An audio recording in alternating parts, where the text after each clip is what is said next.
Everyone, আসসালামু আলাইকুম। Welcome to my brand new blog. সবাই কেমন আছেন? আশা করি সবাই ভালো আছেন। আমি অনেক ভালো আছি, কিন্তু আমার মনটা আজকে ভালো ছিল না। প্রচণ্ড ক্ষুধা ছিল, দুপুরে রান্না করে নাই। ভাবলাম একবার ফুচকা খেয়ে ফেলি, পরে ভাবলাম যে না, খালি পেটে তো ফুচকা খাওয়া যাবে না, কি খাওয়া যায়। পরে চলে আসলাম পিৎজা খাওয়ার জন্য। তো এইখানে কারা কারা আসছেন কমেন্টে জানাবেন, আমি নামটা বলবো না। আর এখানকার পিৎজাগুলারে ভাই অসাধারণ, অনেক মজা। আর সাথে ছিল আমার ক্যাপাচিনো। ক্যাপাচিনো তো আমার ফেভারিট। দেন চার মধ্যে হচ্ছে রং চা, আর কফির মধ্যে হচ্ছে ক্যাপাচিনো।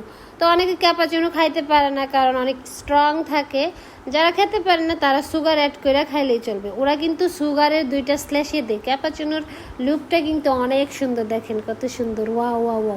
2টা সুগারের স্ল্যাশে দিছে, দেন সাথে একটা স্টিক দিছে। আপনারা ঝাড়তে সুগারগুলো ভালো করে অ্যাড করে মিক্স করে ক্যাপাচিনোটা খাইতে পারেন। তো কারা কারা আমার মতো চা লাভার, কফি লাভার আছো কমেন্টে জানাবা। আর দেখো লুকটা কত সুন্দর। আমি একটু পয়রা গেছে টেবিলটার মধ্যে, ওইটা সমস্যা নেই, পড়তেই পারে। দাঁত দিয়ে ছিঁড়তে গেছিলাম। আর কিছু কিছু দুষ্ট দুষ্ট ভাইয়ারা আছো, ভাইয়ারা কেন কমেন্টে কিছু বলো না, লাইভে এসে কিছু বলো না, জাস্ট শুধু ইনবক্সে নাম্বার চাও, এটা সেটা বলো। ভাইয়ারা এইসব দুষ্টুমি করে না, ঠিক আছে? দুষ্টুমি যদি নেক্সট টাইমে করো, তোমাদেরকে নিয়ে কিন্তু আমি ভিডিও বানাই দেবো। আর তোমরা যে নাম্বারগুলো ইনবক্সে দিতেছো, ওইগুলো কিন্তু আমি কি ভাইরাল করে দিব, সবাইকে দিয়ে দেবো। এইগুলো করো না, ঠিক আছে? ভালো থাকবেন সবাই, সুস্থ থাকবেন, আমার জন্য দোয়া করবেন।